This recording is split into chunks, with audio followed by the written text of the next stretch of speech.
Una persona íntegra que quiere dar lo mejor de sí. Darle las herramientas necesarias a una persona. A ver, Luis, tomar algo con qué? Algo con valor. Edith Pertus, ¿qué es empoderar para ti?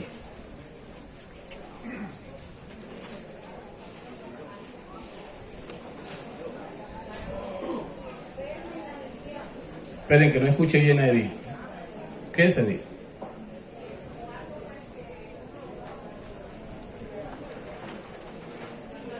Algo que lo toma como suyo y también sacarlo adelante, ¿cierto? Muy bien. Alguien por acá levantó la manito para no dejarlo. ¿Quién fue? Mi querido. Hacer algo como propio, tomarlo en control como si fuera de uno. Ok. Facultad. Facultad. Sí, señor. Me gusta eso. Moverme en la misión. Hay muchas definiciones por ahí atrás. Darle poder a otro. Seguridad en lo que hago. Pastor, es un verbo transitivo. Es sinónimo de adquirir. Adquirir. Sí, es sinónimo de adquirir. Y la palabra empoderar quiere decir que la otra persona o las personas que se están empoderando deben de mejorar. Ok. Listo, profe Fabio. Vamos entonces a mirar. Aquí yo veo si puedo pasar. Ok, ahí está. Definición, según la lengua española, empoderar es hacer poderoso o fuerte a un individuo o a un grupo social. Segunda definición, dar a alguien autoridad, influencia o conocimiento para hacer algo. O sea, no iban perdidos ustedes, iban encaminados, ¿cierto? Frente a eso. Entonces, empoderar es eso, pero hoy, en este momento, en el mundo de las empresas y en el mundo del liderazgo, está esta frase más amplia un poquito. Vamos a ver, aquí. El empoderamiento es una estrategia de liderazgo. Aquí ustedes la ven, ¿cierto? Ahora, ¿qué es o cuál es el significado de liderazgo? Yo creo que aquí hay algunos que escucharon el seminario, especialmente los de Necoclí, que hicimos un evento con ellos un domingo después de la ministerial, ¿cierto? Ellos de pronto lo saben. Entonces, ese significado de empoderamiento es proceso mediante el cual las personas fortalecen sus capacidades. Escuchen bien ustedes. La confianza, la visión y protagonismo en cuanto forman parte de un grupo social para impulsar cambios positivos en las situaciones en las que se viven. Y dentro de ese empoderamiento hay unas cosas muy bonitas que queremos en esta hora estudiar con ustedes. Por ejemplo, la Biblia habla de empoderamiento. ¿Qué piensan ustedes? ¿Sí o no? Un texto de empoderamiento. Recibiréis poder. Ahí está, ¿cierto? Entonces, el Señor lo dice allí, Hechos 1:18, pero recibiréis poder cuando haya venido sobre vosotros el Espíritu Santo y me seréis testigos, ¿dónde? ¿Dónde? En Jerusalén, en toda Judea, en Samaria y hasta lo último de la tierra. O sea, el Señor empoderó a sus discípulos y ese empoderamiento nos toca a nosotros hoy, porque dice hasta lo último de ¿dónde? De la tierra. Otro texto más, Lucas 10:1. Después Jesús eligió ¿a cuánto? A 70 discípulos, los envió de grupos de 2 en 2 y a los pueblos, a los lugares por donde él tenía que pasar antes. Los empoderó, los envió y él pasó después. Entonces, hablando del empoderamiento como una estrategia de liderazgo, ¿cómo empoderar entonces a nuestros dirigidos? Todos ustedes, en sus iglesias donde están, allá en Río Sucio, Olguita, ya no estás tan lejos, estás cerca, porque ya para aquel lado está Teguerré, y más allá pasan esas montañas del límite con Panamá y llegan a Cacarica, a Barranquilla, a Bogotá, pero no las ciudades, sino allá llegando a Panamá.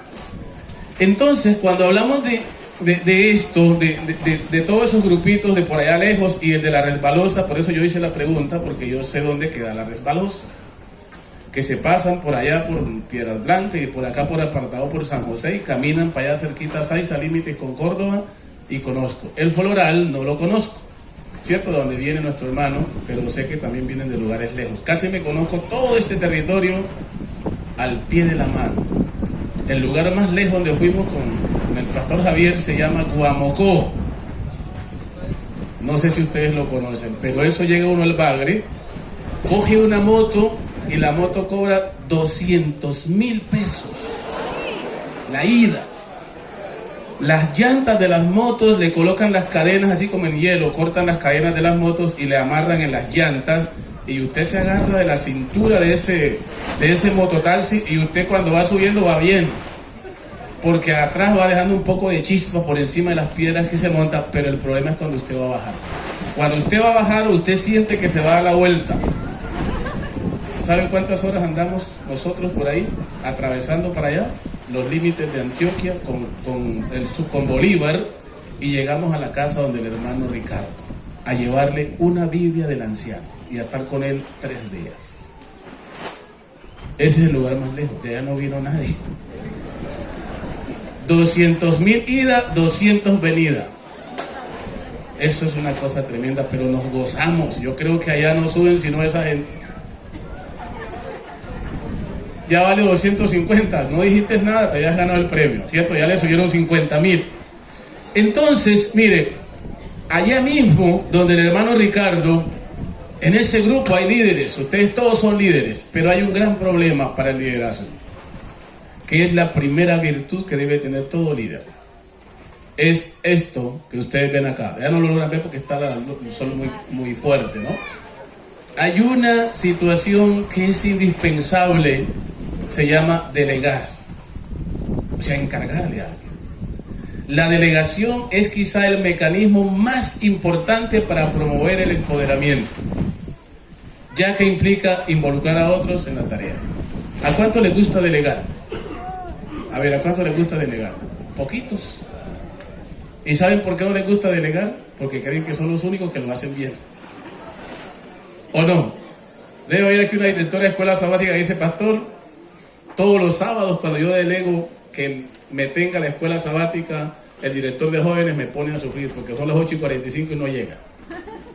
Y no creo en él.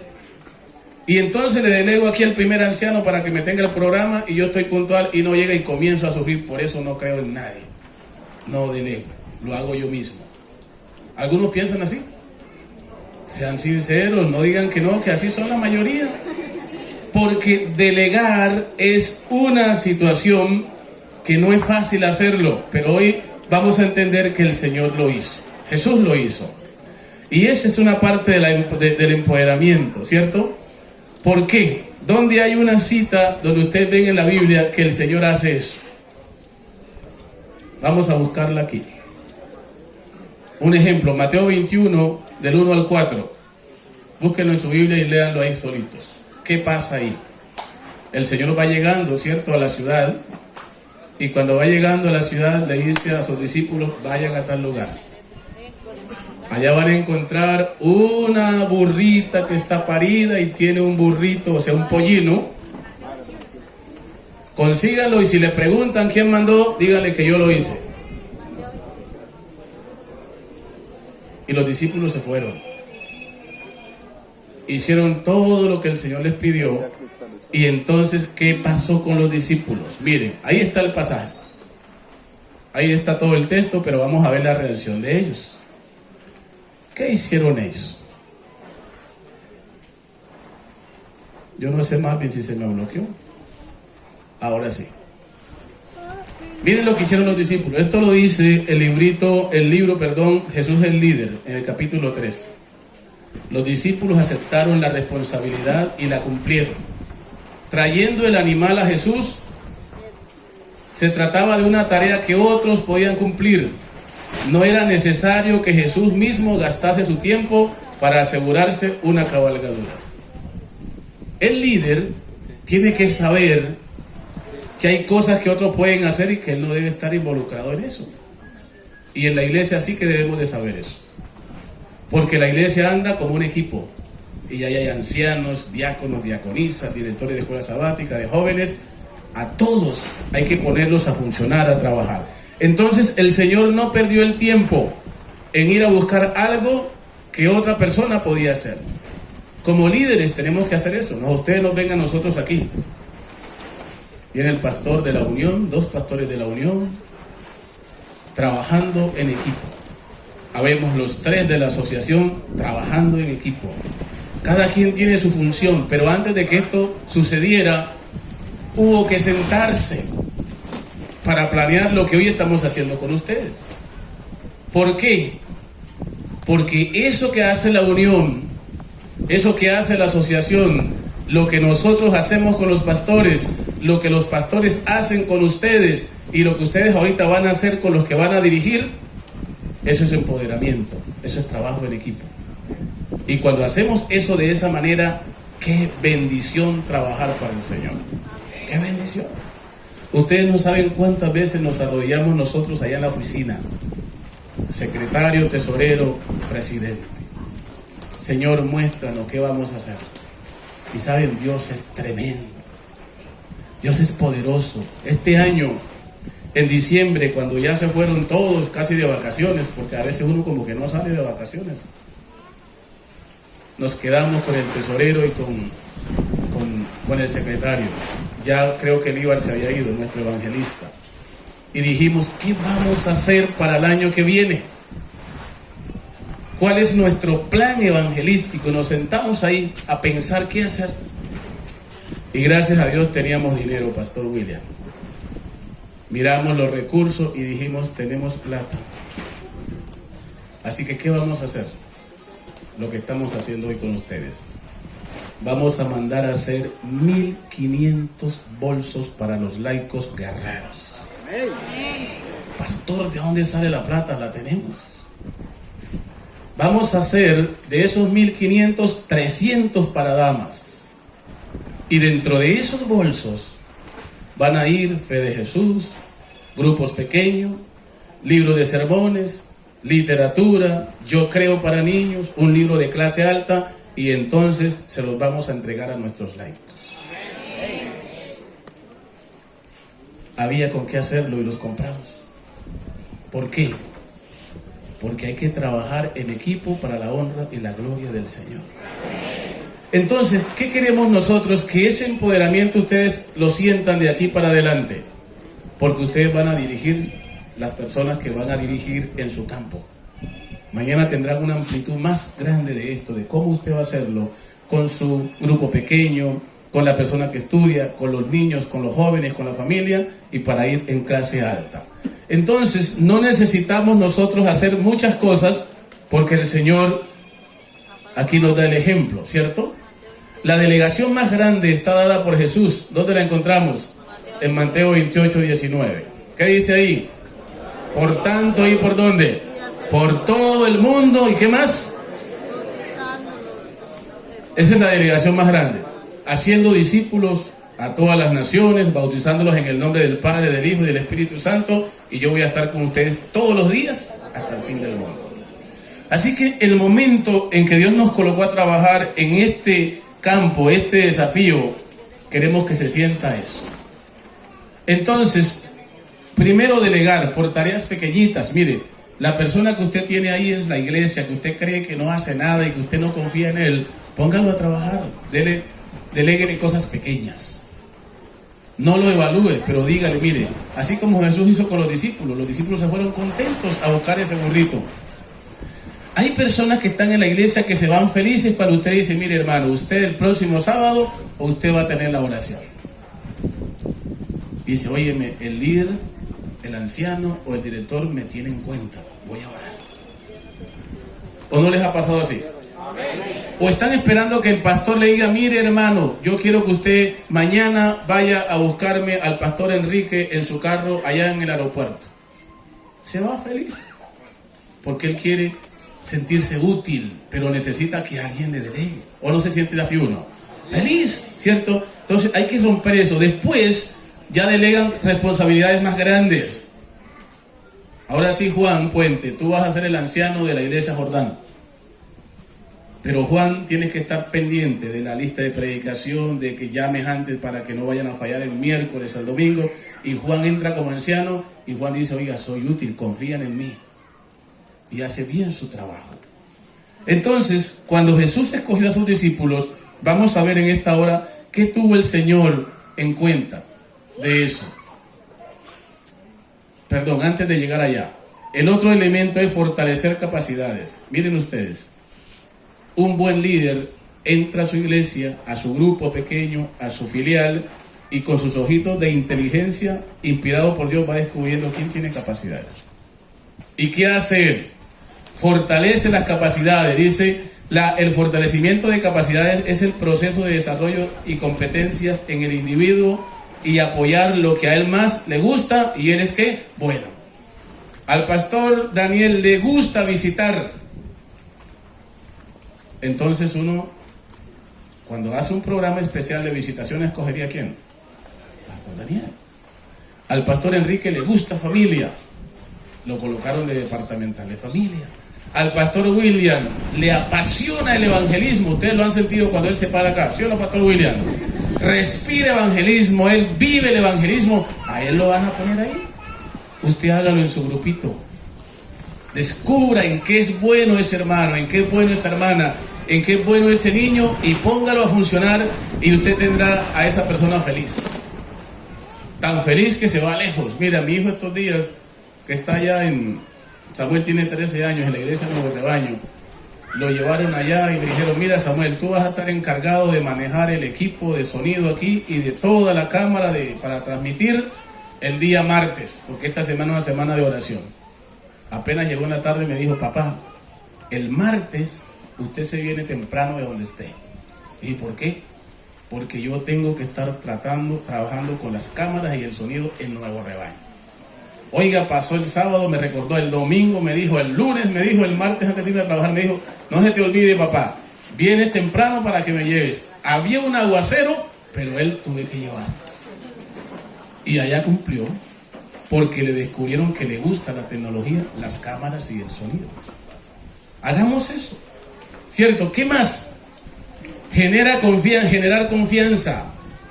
Ustedes no pueden ganarse a nadie si no ganan su confianza. Mire, el pastor William decía algo bien simpático. No vayan a quitarle la virgen al que tiene su virgen ahí en su casa. No, la Virgencita del Carmen es sagrada para ellos. Déjensela ahí, ustedes no lo mandaron a hacer eso. Porque no te vas a ganar su confianza. No vaya a enterrar al enfermo antes de morirse. El anciano va a ir allá, vaya a visitar al hermano Clímaco que está enfermo y llegó allá con su aceitico de ungimiento, y lo primero que dice, hermano, mire, la Biblia dice que el que se muere primero vendrá con el Señor en los cielos, y comienza ahí a hablarle, y lo enterraron antes de que se muera. Esa no es la función de usted.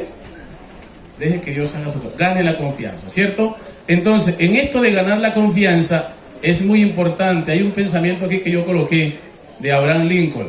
Mire lo que él decía.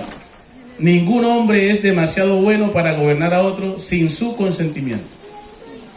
Usted quiere que en la iglesia le caminen los hermanos, que los hermanos le cumplan, que lo que usted le pide ellos lo hagan. ¿Qué tiene que hacer usted? Ganarse la confianza. ¿Y cómo te ganas la confianza? Siendo un líder confiable. ¿Cierto, Nori? Nori está por allá todavía está en la registraduría. Ella está en la registraduría. Cuando uno le gana la confianza, Nori puede llamar desde por allá lejos. Nori, yo necesito que mande mi registro civil. Ella lo va a mandar. Pero si usted nunca la ha conocido, ¿qué le va a pedir un registro? ¿Quién que me llama a mí de dónde?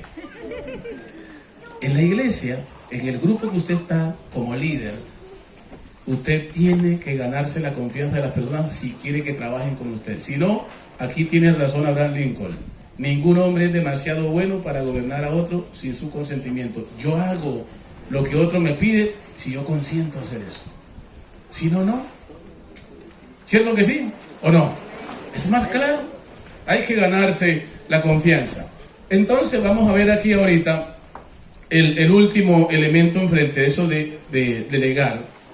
A este hombre llamado Henry Decio, el 18 de abril de 2017, él era el jefe de campaña de Barack Obama en Estados Unidos. Y le preguntaron cuando estaban mirando este punto de impulsar cambios positivos en las personas. Le dijeron, ¿usted qué opina? Mire la pregunta que le hicieron a él.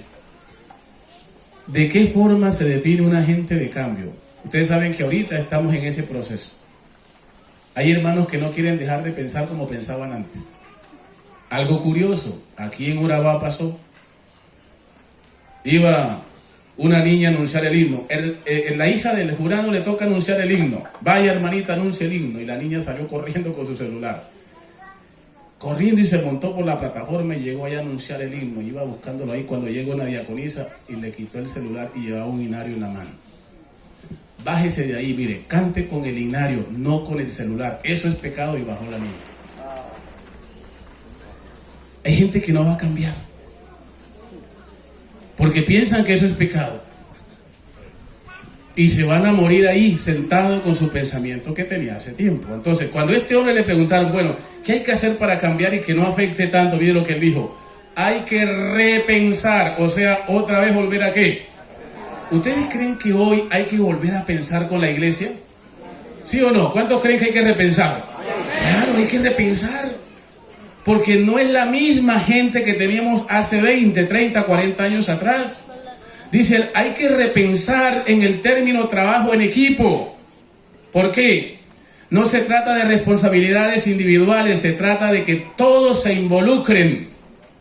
Llego a una iglesia donde esos hermanos solamente cantan el himno Más allá del sol. Porque si cantan fe, es pecado. Y entonces, ¿cómo se van a ganar a los muchachos que hoy están creciendo con un ambiente diferente? No es que rebajen la norma ni el principio, sino que tienen que repensar cómo me voy ahorita a ganar a esas personas. El pastor William tiene estudiantes bíblicos por WhatsApp. Y más de uno tiene estudiantes bíblicos por WhatsApp. Y gente que no la alcanzaría sino por ahí. Pero yo sigo pensando que el WhatsApp es malo, que esto es malo, y comienzo yo a... Es que tiene que ser como yo era. Mire, pastor, cuando yo estaba pequeño en la iglesia donde yo estaba, yo me acuerdo que el anciano tenía una rama de totumo como de 3 metros. Y cuando el peladito se movía, le metían el ramazo y ahí se mantuvieron cristianos en la iglesia. No, señor. Usted hoy hace eso y en menos de un minuto está la policía y el bienestar familiar y se lo llevan por maltrato infantil.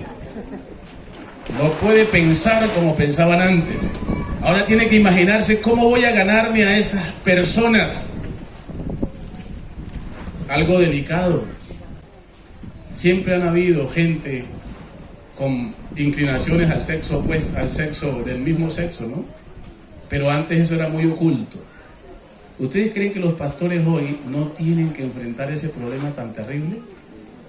Cuando le dice un anciano de iglesia, de hecho, o un joven, mire pastor, lo que pasa es que yo hace rato tengo esta lucha, pastor.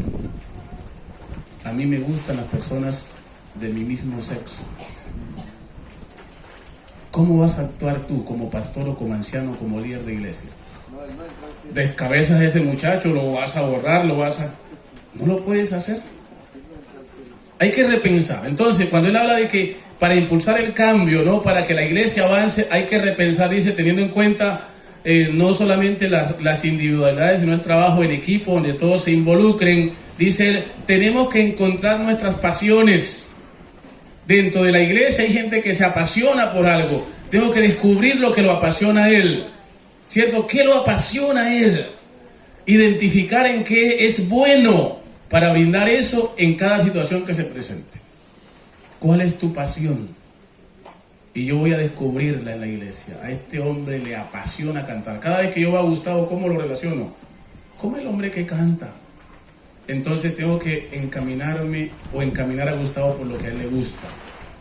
Cuando vayamos a un evento, ya el pastor Eduardo Anaya cogió su teléfono. Así que en cualquier evento que viene por aquí en Urabá, ¿quién me va a cantar? Gustavo.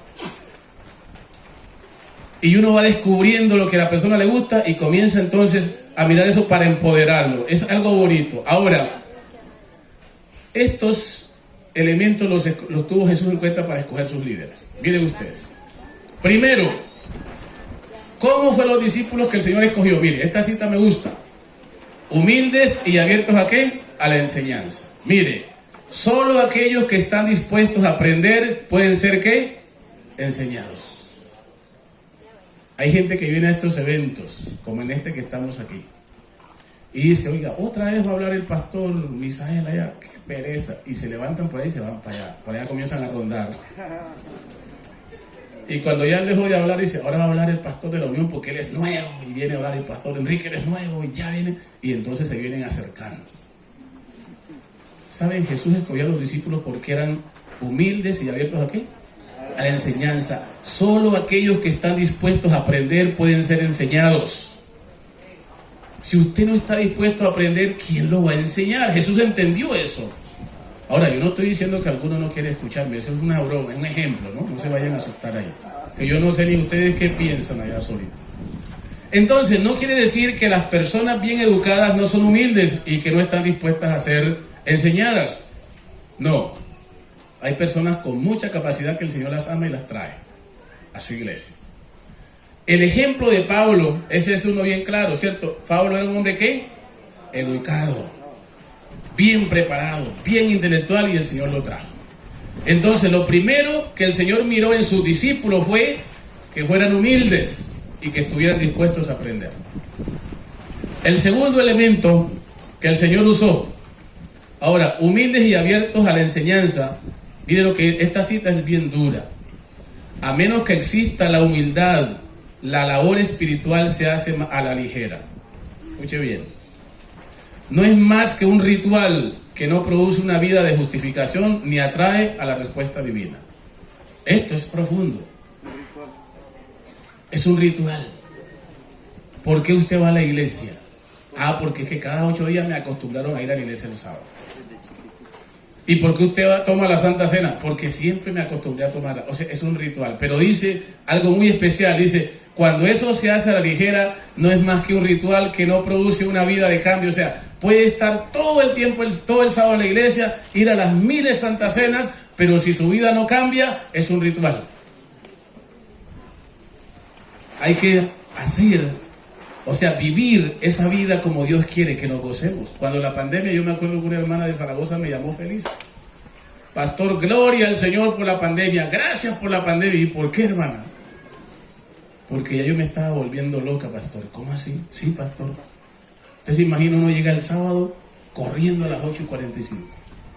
Y viene ese rumbo allí.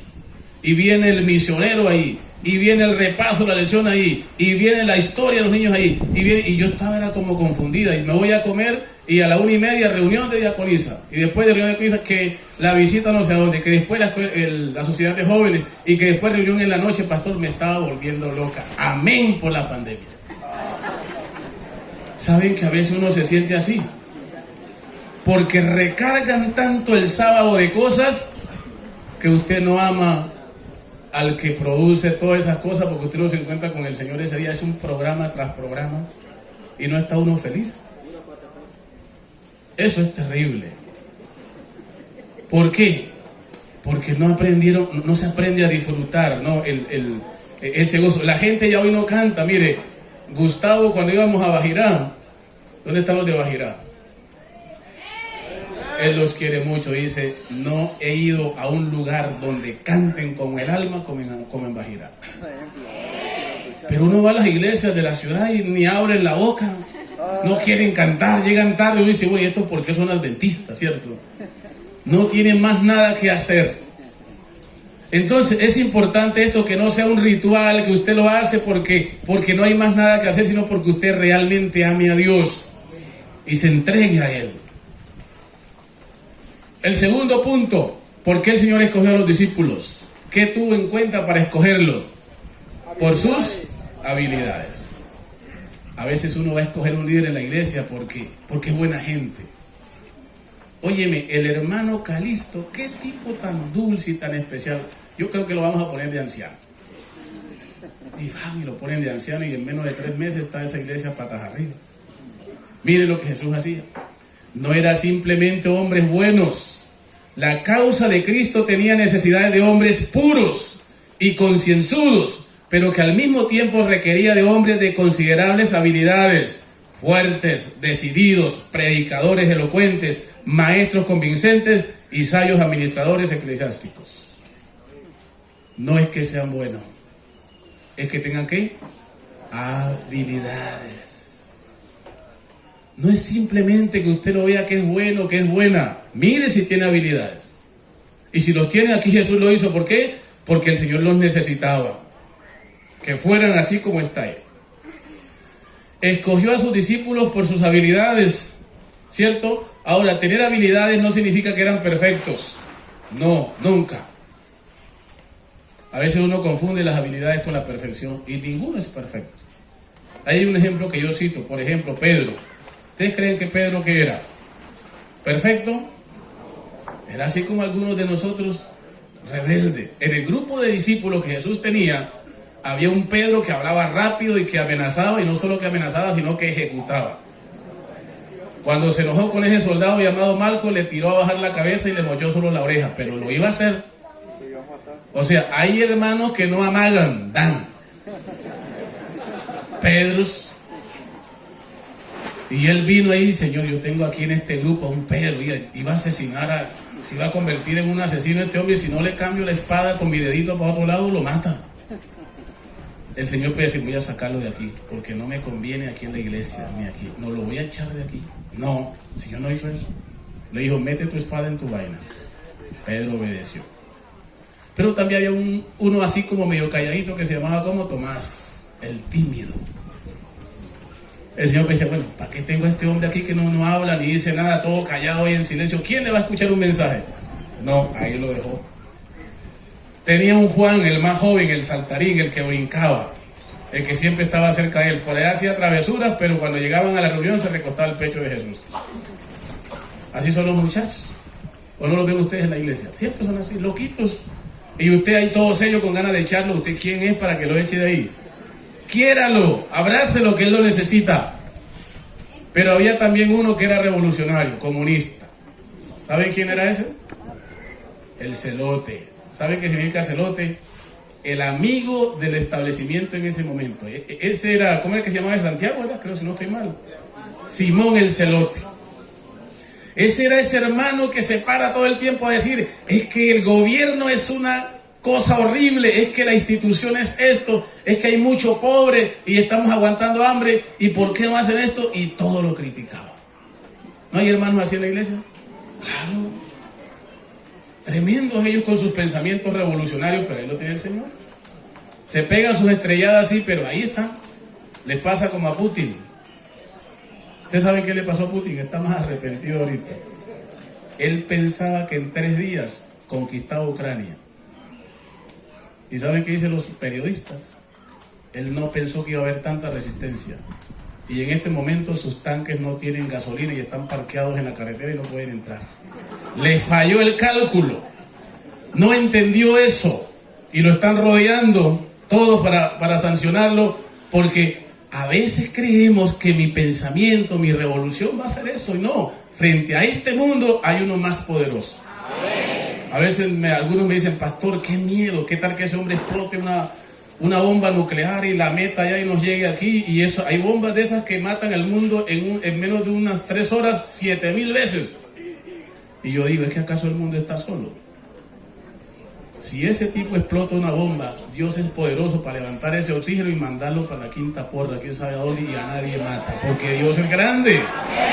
¿O no? Es como la pandemia. ¿Cuántos estaban por ahí preocupados con la pandemia? Que es que el que se pone la vacuna tiene la marca de la bestia, que es que si yo me la pongo me van a colocar un chip. Ese no es problema suyo.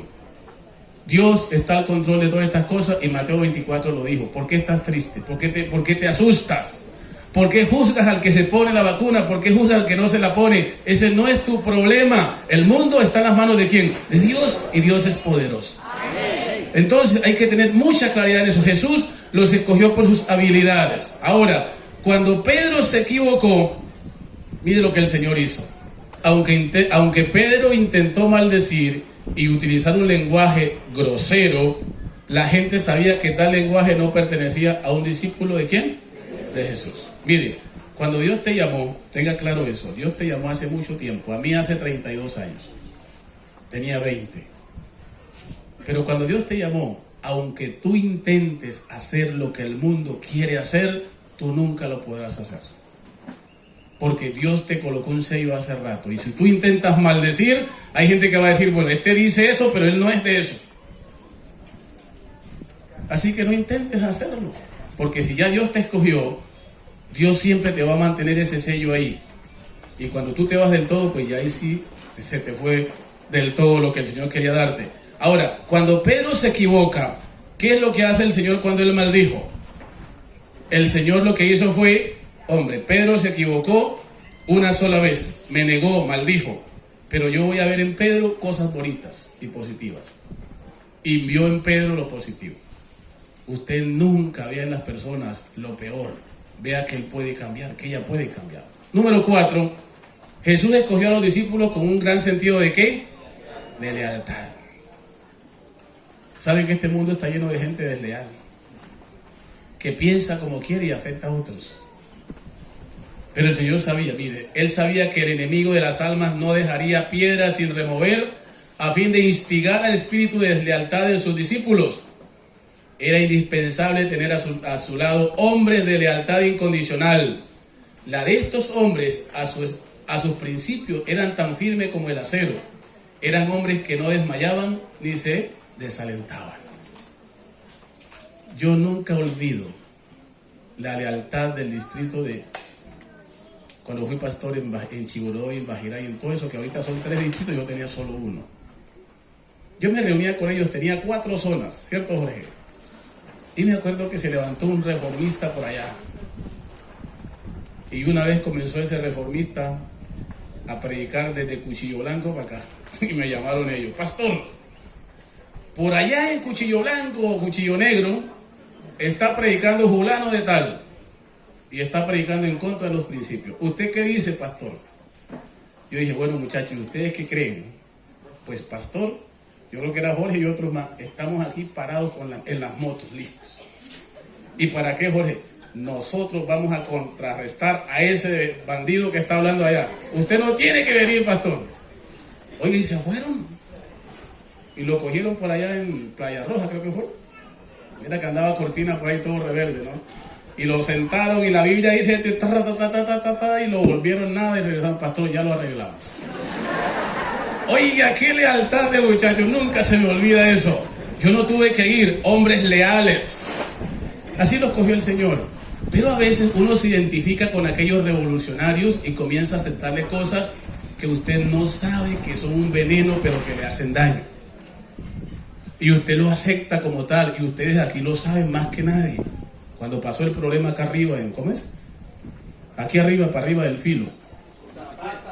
Por todo eso. Algunos sabían que no era así, pero apoyaban a esa persona. ¿Cuántos conocen a Natanael Baloyes? A ver. Y escuchaban sus audios, a ver, o los escuchan todavía. Hay como unas 25 personas. Ahora les pregunto, ¿ustedes han descubierto el veneno que Natanael Baloyes lanzó hace como un mes? ¿Sí lo descubrieron? A ver, ¿lo descubrieron o no? ¿Cuántos dicen que sí lo descubrieron? A ver. Ok, bajen la mano. Los que no han descubierto el veneno que él lanzó. Uy, más todavía. Bueno, miren. Hace como más de un mes él vino y dijo, le quiero pedir perdón a mi abuelito Alonso Salas en apartado, porque es el abuelito. Y a mi esposa y a todos. Pero yo hoy tengo que decir lo que siento. Nunca he creído en el espíritu de profecía. No me gusta eso. Yo creo que una persona después que se muere tiene otra oportunidad. Y si ustedes no lo han escuchado, busquen en YouTube y escúchenlo otra vez. ¿Sabe qué pasó con la gente? La cantidad de seguidores que él tiene dijeron, bravo, saliste del closet, tú tenías que decir eso, te apoyamos, sigue adelante. Ahora le pregunto, ¿un adventista, 100% adventista, acepta eso? No. Pero como usted es su amigo y dice, voy a seguir queriéndolo, no. La Biblia dice que los muertos nada saben y que el que se muere, se acabó la oportunidad. Pero alguien quiso levantarse con otra idea y comienza a pregonarla y usted se va detrás de eso, usted es desleal. porque Dios necesita lealtad en sus seguidores. Llegó alguien a su distrito y comenzó a predicar. Es que esa cuestión de los grupos pequeños es una idea diabólica y la iglesia adventista ahorita lo está haciendo. Y les pregunto, ¿esa idea es diabólica? ¿Qué dice la señora White? Que es un pensamiento que viene ¿quién? De Dios. Pero lo dijo ¿quién? David Gates. Y usted viene y sigue a David Gates. Sigue todas esas cosas, usted es un desleal ante el Señor. Hoy les estoy abriendo un poquito los ojitos porque estoy con los líderes que les gusta escuchar muchas cosas que a veces lo van confundiendo y lo van poniendo mal. Entonces Dios buscaba hombres que fueran ¿qué? Leales, ¿cierto? Número 5, escogió a hombres que estaban dispuestos a ¿qué? A trabajar. Hermano Hugo, ¿dónde está el hermano Hugo Márquez? No vino Noelito, ¿no? Cuando llegué a Chingoró la primera vez, uno llega con esa apariencia que yo tengo, la primera vez que iba a un distrito, y ven que llega ese hombre allá bien alto, de ojos verdes, crespo y así bien. Y yo les lanzo el desafío a mi distrito, mire, aquí vamos a hacer esto y esto y esto y esto. Y se levantaron como unos 5 que estaban inconformes. Y yo me levanté ese día y les dije, en este distrito vamos a trabajar con los que quieren trabajar. Pero el que no quiere trabajar, por favor, se hace a un lado, pero que no estorbe. Oiga, qué palabra tan dura. Pero lo dije. Y aquí dice que el Señor estaba dispuesto a buscar gente que hiciera ¿qué? Y el que no quiere trabajar, pues que tampoco se meta a hacer nada, pero que no estorbe, ¿cierto? Eso el Señor sabía. Quiero esta gente con eso. Por esa razón, Él es claro en eso. 6, escogió hombres de ¿qué? Ya el pastor lo ha dicho varias veces. Una persona que no ora, el diablo lo devora. El diablo la devora. Ya ve, pastor, aquí tienen frases buenas para usar otro seminario, ¿cierto? Los discípulos eran hombres que sabían hablar y orar sinceramente, hombres que podían apoderarse de la fuerza del poderoso de Israel. Muy temprano en el ministerio los apóstoles se dieron cuenta y le dijeron al Señor, enséñanos a orar. No sabemos, Señor, pero lo único que sabemos es que cuando tú oras, vienes con mucho poder. Queremos ser como tú, Señor, enséñanos a orar. Y el Señor les enseñó. Una vez, ¿se acuerdan que una vez se llevó a 2 para allá arriba, a 3 para arriba de la montaña? Eran 2 y abajo se quedaron 9. Y cuando estaba el Señor era bien concentrado como para darles una lección a sus discípulos, esos muchachos se durmieron. Y cuando abrieron los ojitos, solo vieron la última escena. ¿Qué vieron? A Moisés, ¿a quién fue? A Elías y a Jesús. Y cuando se limpian los ojitos ahí que estaban dormidos, dicen, miércale, aquí vemos 3 cosas. Y Jesús le dijo, pues vamos a bajar allá. Y dice, no, Señor, esto está tan bueno aquí que mejor hagamos una cosa. Una choza para Elías, una choza para Moisés y una para ti. Y yo digo, oiga, perdí el tiempo con estos líderes. Los traje a orar y nada. Pero abajo se quedaron ¿cuántos? ¿Qué hacían los 9? Estaban peleando. ¿Por qué Jesús se llevó a 3? ¿Por qué Él se llevó a Pedro? ¿Por qué se llevó a Juan? ¿Por qué no me llevó a mí? Es que tiene rosca, el Señor es así, bajó. Y cuando están ahí discutiendo ellos por la administración, se endemonió uno por allá.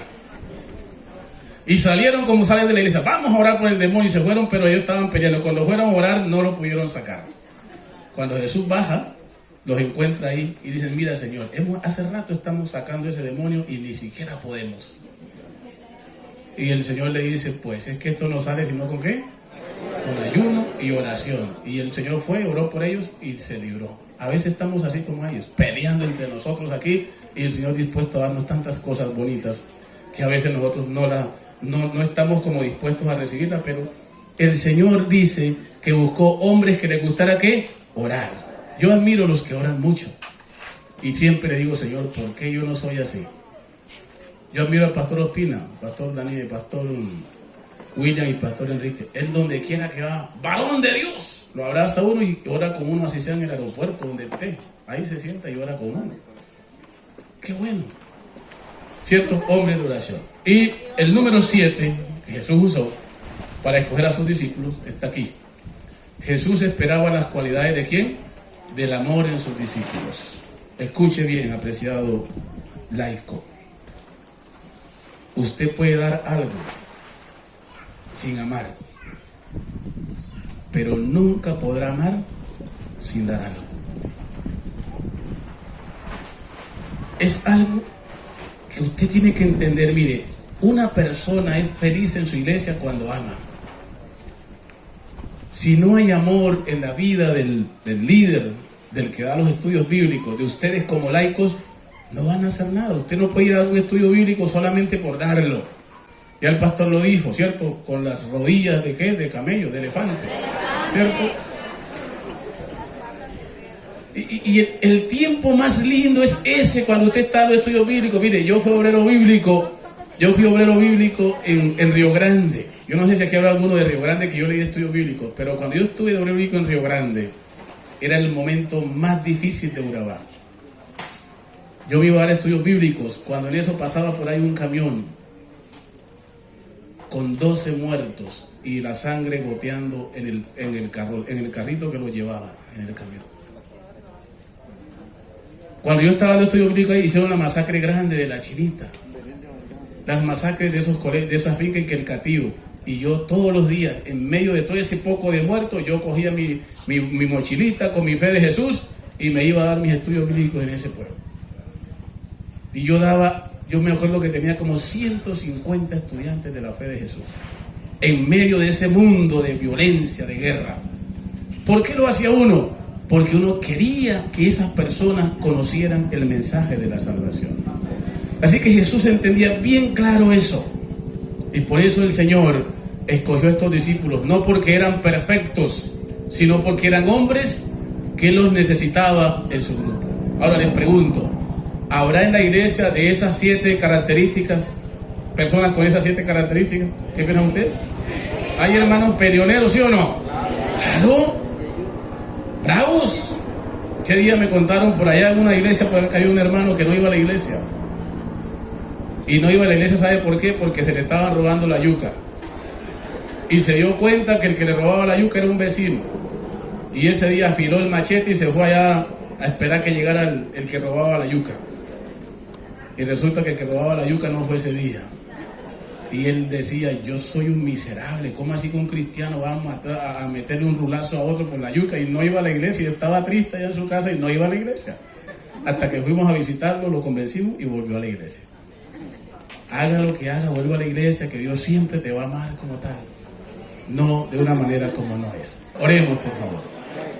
Padre glorioso que estás en el cielo, gracias te damos, Señor, porque tú eres nuestro modelo por excelencia. El que nunca se equivoca, el que escoge, Señor, bien.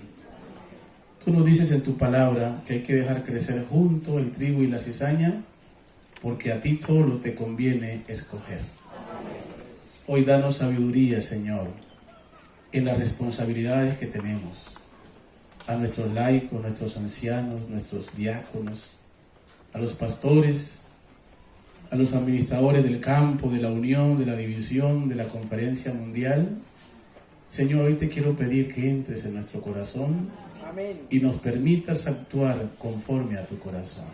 Amén. Gracias por esta fiesta tan bonita y permítenos seguir disfrutando de tu compañía en este campestre. En el nombre de Jesús te lo pedimos. Amén. Amén.